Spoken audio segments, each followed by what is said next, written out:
पाकिस्तान है कि सुधरता नहीं। बेशर्मी की हद ऐसी कि भारत और पाकिस्तान के बीच हुए ताजा सीज फायर समझौते के चंद घंटों के बाद ही एक बार फिर सीमा पार गोलियों की गूंज सुनाई दी। जम्मू कश्मीर से लेकर पंजाब, राजस्थान और गुजरात तक पाकिस्तान की ओर से उकसावे की कार्रवाई ने माहौल को एक बार फिर तनावपूर्ण बना दिया। बीती शाम पाकिस्तान ने जम्मू कश्मीर के कई सीमावर्ती क्षेत्रों में फायरिंग की है। अखनूर, राजौरी और आरएसपुरा सेक्टरों में फायरिंग की गई। पलनवाला सेक्टर में भी सीज फायर का उल्लंघन हुआ। सेना की त्वरित कार्रवाई के कारण किसी प्रकार की बड़ी क्षति नहीं हुई है, लेकिन सुरक्षा बलों को पूरी रात अलर्ट पर रहना पड़ा। इसके साथ ही पाकिस्तान की ओर से ड्रोन गतिविधियों की भी सूचना मिली। श्रीनगर और उधमपुर में पाकिस्तानी ड्रोन देखे गए, जिन पर भारतीय सेना ने तुरंत कार्रवाई करते हुए एंटी ड्रोन सिस्टम सक्रिय कर दिया। ये सभी ड्रोन हमले विफल कर दिए गए।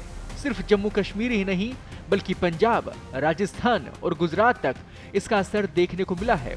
उधमपुर, फिरोजपुर, श्रीनगर, पटियाला, फाजिल्का, होशियारपुर और राजौरी जैसे क्षेत्रों में एहतियातन ब्लैकआउट कर दिया गया।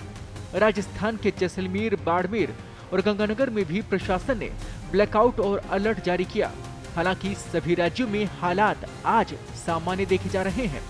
जम्मू कश्मीर के अखनूर, पुंछ, राजौरी, नौशेरा, श्रीनगर, उधमपुर और आरएसपुरा में शेलिंग और ड्रोन अटैक हुआ। वहीं मई की रात स्थिति सामान्य रही। कोई फायरिंग या दुश्मन की आवाजाही नहीं देखी गई। नगरोटा में स्थित आर्मी बेस के आसपास संदिग्ध गतिविधियां देखी गई हैं, जिसके चलते सुरक्षा एजेंसियों को सतर्क कर दिया गया है। हालांकि आज सुबह राज्य के सभी जगहों पर स्थिति सामान्य देखी गई और कहीं से कोई फायरिंग और अन्य तरह की घटना की खबर भी नहीं आई है। सीमावर्ती जिलों में हाई सिक्योरिटी जारी है। सीज फायर के बाद भी शनिवार शाम को पंजाब के कई इलाकों में ड्रोन देखे गए थे, जिनमें गुरदासपुर, फिरोजपुर, पठानकोट, होशियारपुर और जालंधर शामिल हैं। अमृतसर में विशेष तौर पर रेड अलर्ट रखा गया था, जिसे बाद में हटा दिया गया। अमृतसर में रविवार की सुबह करीब 4:29 पर ब्लैकआउट की घोषणा भी की गई थी, लेकिन 1 घंटे बाद ही बिजली की आपूर्ति कर दी गई। लोगों को घरों के अंदर रहने और खिड़कियों से दूर रहने का निर्देश भी दिया गया था। वहीं पठानकोट में भी अब हालात सामान्य हैं। गुरदासपुर में अंतर्राष्ट्रीय सीमा के पास बहरामपुर गांव के लोगों ने युद्ध विराम पर खुशी जताई है। अंतर्राष्ट्रीय सीमा और एयर स्पेस पर कोई संदिग्ध गतिविधि नहीं देखी गई, लेकिन सतर्कता बढ़ती जा रही है। राजस्थान में सभी सीमावर्ती जिलों जैसलमेर, बाड़मेर, बीकानेर और श्रीगंगानगर में सीमा पार से कोई एक्टिविटी नहीं देखी गई। कच्छ और रण क्षेत्र सहित तटीय इलाकों में स्थित नियंत्रण में रही, लेकिन निगरानी बढ़ा दी गई है। राज्य के द्वारका और कच्छ में शनिवार रात भी 7 बजे से ब्लैकआउट का आदेश दिया गया। हालांकि बाद में इसे हटा दिया गया।